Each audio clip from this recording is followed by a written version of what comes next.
এই মুহূর্তে জীবন মরণের খেলা একজন লড়ছেন, তিনি অনশন করছেন। কে বলুন তো? আর কেউ নয়, সোনাম ওয়াংচু। তিনি কি চাইছেন? তিনি এই আমাদের দেশের যে যুব ভবিষ্যৎ, তাদের জন্য লড়ছেন, তাদের জন্য লড়াই করছেন।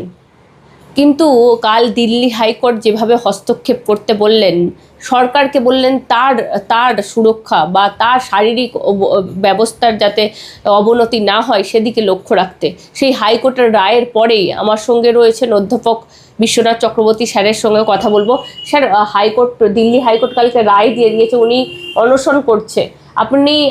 আমাদের চ্যানেল যদি কেউ দেখেন, আপনারা দেখতে পাবেন সিজেপি, যে পার্টিটা প্রথমে ককরোচ জনতা পার্টি, যেটা সুপ্রিম কোর্টের চিফ জাস্টিস প্রথম বলেছিলেন যে ককরোচের কথা বলেছিলেন, সেই যে সিজেপি, সেই অভিজিৎ যিনি এলেন, তার সঙ্গে কার্যত তারা যে আন্দোলন করছিলেন নিট নিয়ে, সেখানে দাঁড়িয়ে সোনাম ওয়াংচুককে দেখা গেল তিনি অনশন করছেন, অনশনে রত হয়েছেন।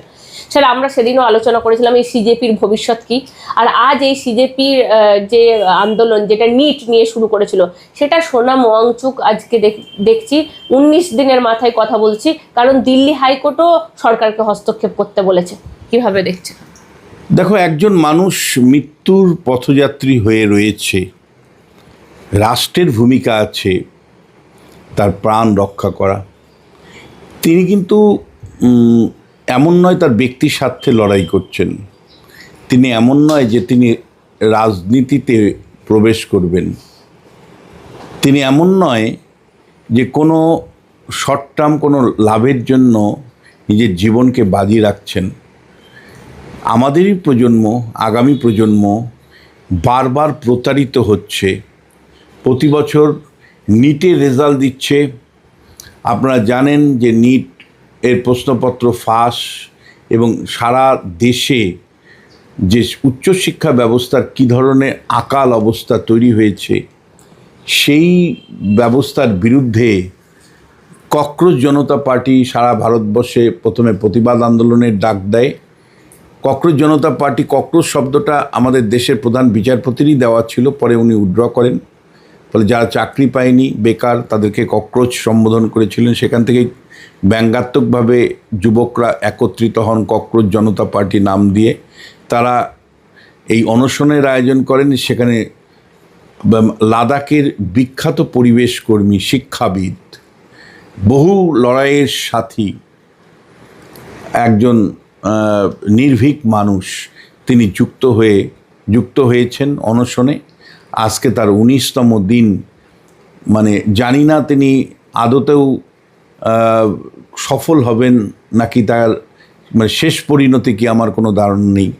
কিন্তু আমি অবশ্যই স্যালুট করব সোনাম ওয়াংচুকে।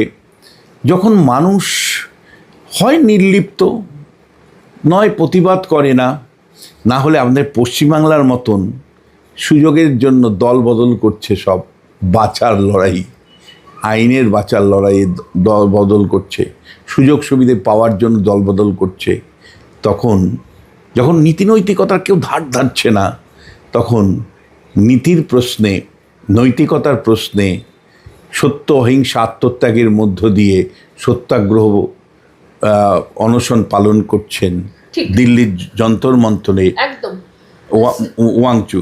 স্যার, একটা জিনিস আমি দেখছিলাম সোশ্যাল মিডিয়ায় অনেকে পোস্ট করছেন যে এই শিক্ষামন্ত্রী এর কার্যত এই ওয়াংচুক প্রশংসাও করেছিল। আমি বলছি, স্যার, যখন প্রশংসা করার তিনি প্রশংসা করেছিলেন, প্রকাশ্যে ছবি পোস্ট করেছিলেন, তারপর তিনি যখন তার পদত্যাগ চাইছেন, এই বারবার নিটের প্রশ্নপত্র ফাঁস, একটা তো সিস্টেম, যে সিস্টেমটার মাথায় কেউ বসে আছে, সেই সিস্টেমটার উপর যখন তিনি প্রশ্ন তুলছেন, তখন বলা হচ্ছে আপনি তাহলে আগে প্রশংসা করেছিলেন কেন? মানে সেটাও দুর্ভাগ্যের। তোমাকে বলছি, নিটের প্রশ্নপত্রের প্রশ্নে 13 জন ছাত্রছাত্রী প্রাণ আত্মঘাতী করেছে। 13 জন। তুমি তাদের কথাটা ভাবো। মানে মানে আমরা বারবার দেখছি যে নিটের যারা মানে প্রশ্ন করছেন বা মানে এই ব্যবস্থার সাথে যারা যুক্ত আছেন, তাদের সাথে কোচিং সেন্টারগুলো বিরাট সম্পর্ক। কোচিং সেন্টারগুলোতে লক্ষ লক্ষ ছেলে মেয়ে পড়ছে, টাকা দিচ্ছে, লাখ লাখ টাকা। আবার দেখা যাচ্ছে কোশ্চেন ফাঁস হয়ে যাচ্ছে, এবং সেই প্রশ্ন ফাঁস যদি বারবার হতে হয়, তাহলে তার তো একটা দায় কাউকে রোজিনায় নিতে হবে। তাহলে যে প্রধানমন্ত্রী দায় দায়িত্বের কথা বলেন, রেসপন্সিবিলিটির কথা বলেন, নৈতিকতার কথা বলেন, তার মন্ত্রিসভার একজন শিক্ষামন্ত্রী তিনি বছরকে বছর ফেল করছেন, তার দায় তাকে নিতে হবে না? কেন তিনি সেই শিক্ষামন্ত্রীকে রেখে দিবেন? নাকি এই মুহূর্তে যেহেতু সোনাম ওয়াংচু আন্দোলন করছে, তাই মানে ক্ষমতার গরিমা এতটাই যে এখন যদি আমি ধর্মেন্দ্র প্রধান শিক্ষামন্ত্রীকে সরিয়ে দিই, তাহলে কোনো একটা জায়গায় আমার আঁতে ঘা লাগবে, মনে হবে যে সোনাম ওয়াংচুর জয় হয়ে গেল। ফলে কোনো একটা জায়গাতে আমি তোমার মনে হচ্ছে, কারণ আমি সংবাদ মাধ্যমে শুনছিলাম যে ক্যাবিনেটের রিশাফেল করবেন, নতুন অনেকে নেবেন এবং ধর্মেন্দ্র প্রসাদ সম্ভবত বাদ যাবেন, যেমন করে শুনছিলাম অর্থমন্ত্রী নির্মলাও বাদ যেতে পারেন।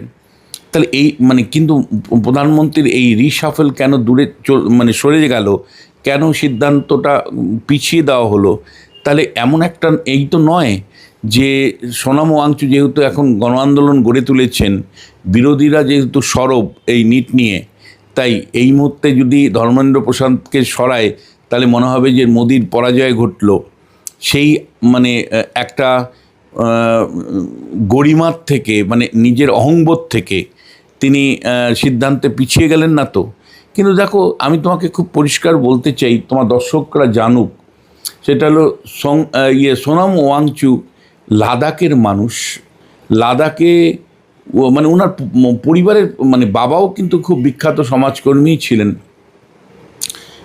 এবং 3 ইডিয়েট সিনেমাটা যে আপনারা দেখেন, এখন যেভাবেই ব্যাখ্যা করুক না কেন, 3 ইডিয়েট সিনেমাটা কিন্তু সোনাম ওয়াংচুকের জীবনীকে অবলম্বন করে। ফলে তিনি লাদাখে আপনার শ্রীনগরের এনআইটি থেকে ইঞ্জিনিয়ারিং হন, করে তারপরে তিনি লাদাখ অঞ্চলে শিক্ষার বিস্তারের জন্য গ্রামের পর গ্রাম চেষ্টা করেছেন এবং পরিবেশ সংরক্ষণের জন্য। লাদাখে আপনারা জানেন যে বরফ একসময় হয় এবং সেই বরফ গলতে শুরু করে গ্রীষ্মকালে, সেই জল ধরে রেখে, অর্থাৎ বরফের ট্যাপ তৈরি করাতে তিনি পৃথিবীতে নিদর্শক হিসাবে বা আবিষ্কারক হিসাবে তার নাম আছে। কি করে বরফটাকে ট্যাপ করে রাখতে হবে, রেখে সেই জল দিয়ে কৃষির বিকাশে কাজ করতে হবে, সেইটা প্রথম যিনি পৃথিবীতে দেখিয়েছেন, তার নাম সোনাম ওয়াংচুক। ফলে বরফে পাহাড়ের যে বরফ, সেই বরফের ট্যাপ তৈরি করে সেই ট্যাপ থেকে জল মাঠ পর্যন্ত নিয়ে গিয়ে কৃষি খামারে বিকাশ ঘটানোতে তিনি যে উদ্যোগ নিয়েছিলেন, সেটা পৃথিবীতে ওনাকে আবিষ্কারক হিসাবে দেখানো হয়েছে। ঠিক, আমি বলছি স্যার, আপনি বলছেন সরকার হস্তক্ষেপ করছে না, তাহলে আমি বলছি স্যার বিরোধী দল বলতে অরবিন্দ কেজরিওয়ালকে দেখলাম, কিন্তু কংগ্রেসও তো এই মুহূর্তে রাহুল গান্ধীর থেকেও তো সেরকম বার্তা পাচ্ছি না আমরা। এবং একই সাথে তোমাকে আগে বলে রাখি, সোনাম ওয়াংচুকের জীবনীটা, এই সোনাম ওয়াংচুক হলো বিজেপি যখন সরকারে তখন একাধিকবার তাদের সাথে কাজ করেছে। আবার কংগ্রেস যখন ছিল, ওনার কোনো রাজনৈতিক ছুতমার্ক নয়। লাদাখের উন্নতির জন্য, লাদাখের পরিবেশ সংরক্ষণের জন্য, লাদাখের শিক্ষার জন্য, লাদাখের স্বাধিকারের জন্য তিনি বারবার সরব হয়েছেন, সরকারকে সহযোগিতা করেছেন। কোন দলের সরকার, সেই জন্য বিজেপিরও কখনো প্রশংসা করেছেন, কখনো কংগ্রেসের মধ্যে থেকেও কাজ করেছেন। ফলে এই লোকটাকে রাজনীতি দিয়ে দাগিয়ে দেওয়া যাবে না, চেষ্টা চলছে, আমি দেখতে পাচ্ছি। হ্যাঁ, আমি পরিষ্কার দেখতে পাচ্ছি যে তাকে দাগিয়ে দেওয়ার যে চেষ্টা করছে, সেই চেষ্টা কিন্তু ফলপ্রসূ হবে না। তার কারণ উনার জীবনটাই হলো আমাদের কাছে উদাহরণ। এইবার যে প্রশ্নটা আসছে যে উনি দুটো জায়গায় কিন্তু এই বর্তমান সরকারের সাথে উনার কনফ্রন্টেশন হচ্ছে। একটা হলো উনি চাইছেন যে লাদাখকে স্বায়ত্তশাসন দেওয়া হোক, 6 শিডিউল তফসিলি এলাকা হবে এবং সেখানে ওখানকার স্থানীয় মানুষের যে জমির জলের বা জঙ্গলের উপর পূর্ণ অধিকার থাকবে। এবং একই সাথে তিনি লাদাখের পূর্ণ রাজ্য গঠন হোক, এটাও তিনি কিন্তু চান। এখানেই কিন্তু নরেন্দ্র মোদী সরকারের সাথে তার বিরোধ শুরু হয়েছিল। তারপরে উনাকে মানে প্রিভেন্টিভ অ্যাক্টের মাধ্যমে, আমাদের যেমন রাজ্যে গুন্ডা দমন আইন হয়েছে, তেমন দেশের একটি প্রিভেন্টিভ অ্যাক্টের মাধ্যমে তাকে বেশ কয়েক মাস জেলে পাঠিয়ে রাখা হয়েছিল। রাজস্থানে একটি জেলে ছিলেন। মার্চ মাসের 13 তারিখে উনি রিলিজ হন। তারপরে দেখুন আপনি, মানে যারা সত্যি নিজের জীবনটাকে বিপন্ন করতে চায়, তা মানে ওনার কোনো দরকার ছিল না। উনি বাড়িতে গিয়ে আপনার আমার মতন মাছের ঝোল খেয়ে, মাংসের ঝোল খেয়ে আনন্দে দিন কাটাতে পারতেন। কিন্তু আবার সেই ছেলেগুলোর সাথে যুক্ত হয়েছে যারা উচ্চশিক্ষায় দুর্নীতি, বছরকে বছর উচ্চশিক্ষায় নরেন্দ্র মোদী সরকারের যে দুর্নীতি, যেভাবে মানে পরীক্ষার প্রশ্ন বাজারে বিক্রি হয়ে যায়, যেভাবে নিটের কেলেঙ্কারি ঘটেছে, তার বিরুদ্ধে শিক্ষার উন্নয়নের জন্য আবারও তিনি বাড়ির আনন্দ ছেড়ে, বউ বাচ্চা ছেড়ে 59 বছরে আবার যন্তর মন্তরের আমরণ অনশনে বসেছেন। ফলে এই মানুষটাকে না শাসক দল পছন্দ করবে, না বিরোধীরা পছন্দ করবে। প্রশ্নটা হচ্ছে, এই মানুষটা সমাজের স্বর, এই মানুষটা সমাজের স্বর এবং গণতন্ত্রের স্বর। এই কারণেই আপনাদেরকে বলতে চাই, আপনারা দেখুন রাহুল গান্ধী তার মতন করে নিটের প্রতিবাদ আন্দোলন করছে, কিন্তু একবারের জন্যও সোনম ওয়াংচুর কাছে আসেনি। নরেন্দ্র মোদী, অমিত শাহ তো আসবেনই না, তারা ক্ষমতার বৃত্তে আছেন। তাদের বিরুদ্ধেই দুর্নীতির অভিযোগ, তাদের প্রশাসনিক ব্যবস্থার মধ্যেই দুর্নীতির ফলে বছরকে বছর ছেলেমেয়েরা প্রতারিত হচ্ছে নিট পরীক্ষায়, এবং 13 জন ছেলেমেয়ের মৃত্যু ঘটেছে, তারা অপমৃত্যু ঘটেছে বলা যায়। ফলে তারা তো কখনোই ওয়াংচুকের কাছে এসে আলাপচারিতা করবে না, ডায়লগ করবে না, কিন্তু গণতন্ত্র দাবি করে ডায়লগ। বারবার সেটা মনে করিয়ে দিচ্ছে সোনাক্ষী থেকে শুরু করে বিভিন্ন খেলোয়াড় থেকে শুরু করে সমাজের নানা স্তরের মানুষ কিন্তু বারবার মনে করিয়ে দিচ্ছে যে গণতন্ত্র রাজা আর প্রজারের সম্পর্ক নয়। গণতন্ত্রের সম্পর্ক হলো যে সরকার প্রত্যেকটা নাগরিকের কাছে দায়বদ্ধ থাকবে। কেন নিটের বারবার কেলেঙ্কারি হবে, প্রশ্নপত্র লাখ লাখ টাকায় বিক্রি হবে, কিছু ছেলে মেয়ে লড়াই করে করে ক্লান্ত হয়ে তারা আত্মহত্যার পথ বেছে নিবে, তারপরেও কেন মন্ত্রী দায়বদ্ধ হবেন না? কেন ধর্মেন্দ্র প্রসাদকে রেখে নরেন্দ্র মোদী কী বার্তা দিতে চাইছেন? কী বার্তা দিতে চাইছেন? একটার পর একটা প্রজন্মকে ধ্বংস করে দিয়ে কী বার্তা দিতে চাইছেন? আর দুঃখের সাথে হলেও সত্যি যে রাহুল গান্ধী, প্রধান বিরোধী দলের নেতা, তারও কোনো উপস্থিতি নেই। তিনি আলাদা কর্মসূচি পালন করবেন জন্য তিনি আবার মানে এই সোনম ওয়াংচুর কর্মসূচির মধ্যে যুক্ত হচ্ছেন না। কেবলমাত্র অরবিন্দ কেজরিওয়াল, মমতা বন্দ্যোপাধ্যায় সমেত একাধিক নেতা তারা তাদের মতন করে এখানে যুক্ত হওয়ার চেষ্টা করেছে। কিন্তু এরা সবসময় বারবার বলছে যে আপনারা আসতে পারেন, কিন্তু আমরা আমাদের এই আন্দোলনটা একেবারেই স্বাধীন আন্দোলন, সমাজের আন্দোলন, কোনো রাজনৈতিক পতাকা দলের আন্দোলন নয়। বিজেপি বারবার দাগিয়ে দেওয়ার চেষ্টা করছে। সোশ্যাল মিডিয়াতে বিজেপির লোকজন নেমে গেছে, তারা প্রমাণ করতে চাইছে যে ওয়াংচু কতটা কংগ্রেসের সাথে যুক্ত, কতটা বিরোধী স্বর, কতটা নানাভাবে তাকে মানে অসম্মান করা। ফলে বিজেপির আইটি সেল কার্যত বলা যায়, এবং এক শ্রেণী গদি মিডিয়া কার্যত ওয়াংচুর এই জীবন মরণ মৃত্যুকে অবহেলা, তুচ্ছ তাচ্ছিল্য করছে। পশ্চিমবাংলাতেও একাধিক সোশ্যাল মিডিয়াতে আমি দেখতে পাচ্ছি যারা বিজেপির হয়ে গান গায়, তারাও কিন্তু একইভাবে ওয়াংচুর যে এই যে আত্মত্যাগ, শিক্ষা ব্যবস্থার উন্নয়নের জন্য, দুর্নীতির বিরুদ্ধে, দিল্লির দুর্নীতি আর পশ্চিমবাংলার দুর্নীতি আর দিল্লির দুর্নীতি নয়। পশ্চিমবাংলার শিক্ষা ব্যবস্থা ধ্বংসের নিয়ে যে আমরা যতটা সরব হই, কেন আমরা দিল্লির দুর্নীতি বা দিল্লির শিক্ষা ব্যবস্থা যখন বেহাল অবস্থা হবে তখন আমরা সরব হব না? পশ্চিমবাংলাতে যারা ইউটিউবার, কতজন রোজিনার মতন সাহস দেখিয়ে ভিডিও করছে, কেন প্রতিবাদ আন্দোলন করবেন? আমার আপনার প্রজন্ম, পরবর্তী প্রজন্ম যারা ছাত্রছাত্রী, তাদেরকে বঞ্চিত করা হবে। কেন তারা দুর্নীতির শিকার হবে? কেন টাকার বিনিময়ে প্রশ্নপত্র বাইরে চলে যাবে? কেন মেনস্ট্রিমেও তো সেরকম আমরা দেখতে পাচ্ছি না ওয়াংচুকে। না, সেটা আমার খুব দুঃখের। এবং শুধু তাই নয়, যারা করছে তারা অধিকাংশ ক্ষেত্রেই ওয়াংচুকে মানে সোনম ওয়াংচুকে অসম্মান করছে, ভিলেন বানানোর চেষ্টা করছে, এবং গেরুয়া বাহিনী কার্যত নেমে গেছে যে লোকটা কতটা খারাপ, কিভাবে এটা করা হচ্ছে, কেন করা হচ্ছে, এর কোনো মানে নেই, এরকম বক্তব্য রাখার চেষ্টা করছে। দেখো, তার বাইরে গিয়ে অন্তত সমাজের কিছু মানুষ কথা বলছেন। আমি এই আন্দোলনটা কেন, দুটো কারণে। দেখো, উনি তো তার ব্যক্তিগত স্বার্থে করছেন না, আর ওনার পরিবারের স্বার্থেও করছেন না। উনি আগামী প্রজন্মের শিক্ষার মান উন্নয়নের প্রশ্নে এবং বছরকে বছর যে কেলেঙ্কারি চলছে সেই কেলেঙ্কারির বিরুদ্ধে নিজে সরব হয়েছেন এবং সরকারকে আলোচনায় বসার জন্য অনুরোধ করছেন। বারবার তিনি প্রার্থনা করছেন যে সরকারের কেউ আসুক, কথা বলুক। কিন্তু সরকারের ঘামুন্ডি এতটাই, তাদের দম্ভ এতটাই, নরেন্দ্র মোদী অমিত শাহের দম্ভটা এতটাই যে এই মানুষটার সাথে আলাপচারিতায় বসতে তারা রাজি নন বা বসতে চাইছেন না।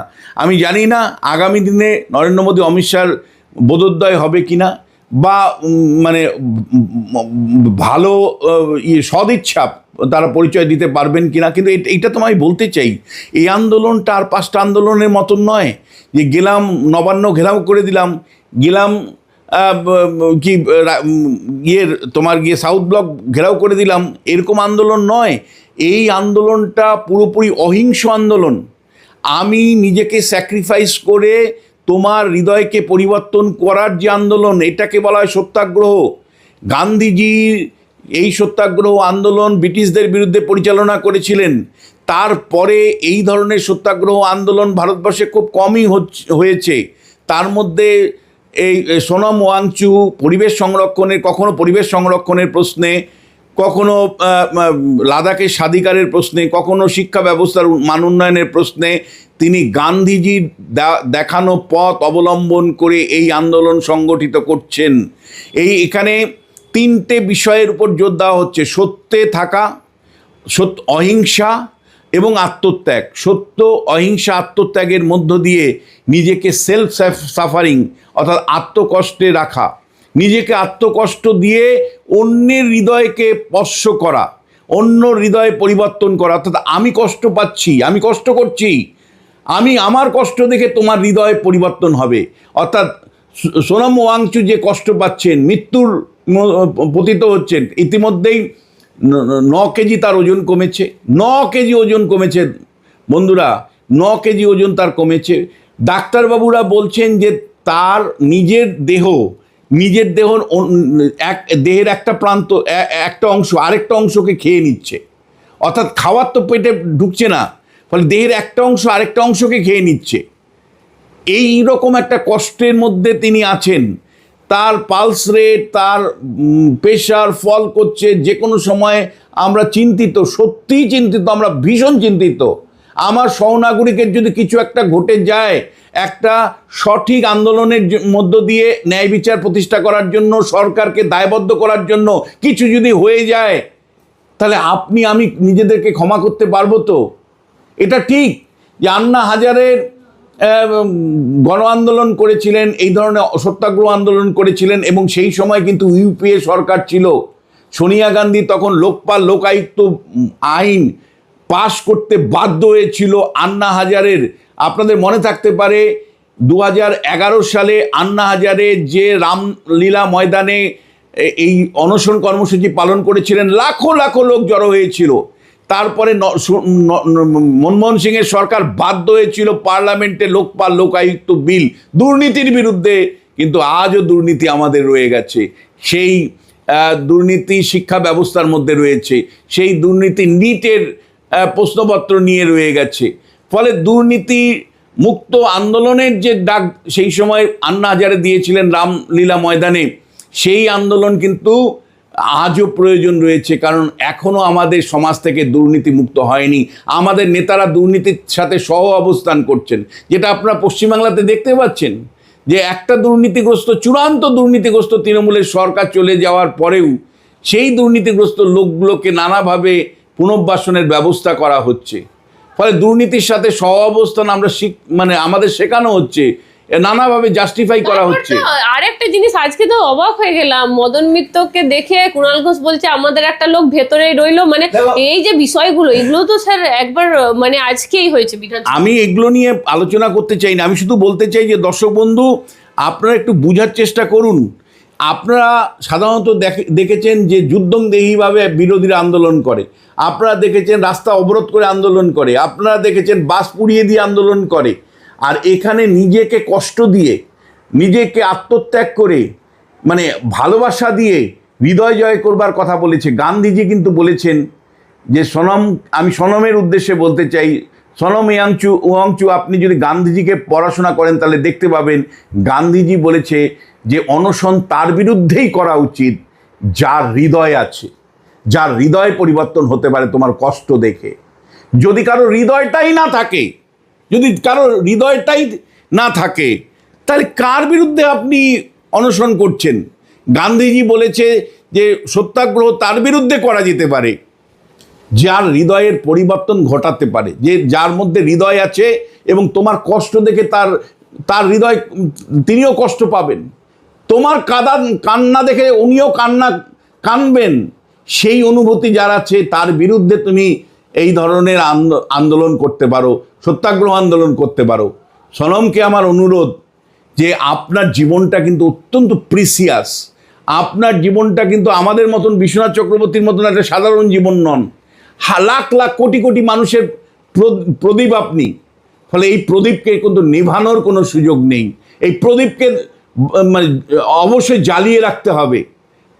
সেই জন্য আপনি একটু আরেকবার অনুসন্ধান করুন, আরেকবার বোঝার চেষ্টা করুন যার বিরুদ্ধে, যে প্রতিপক্ষের বিরুদ্ধে আপনি হৃদয় পরিবর্তনের ডাক দিয়েছেন, যে প্রতিপক্ষের বিরুদ্ধে আপনি সত্যাগ্রহের ডাক দিয়েছেন, অনশনের ডাক দিয়েছেন, সেই প্রতিপক্ষের হৃদয় তো না পাষাণ, সেটাও কিন্তু আপনাকে বুঝতে হবে।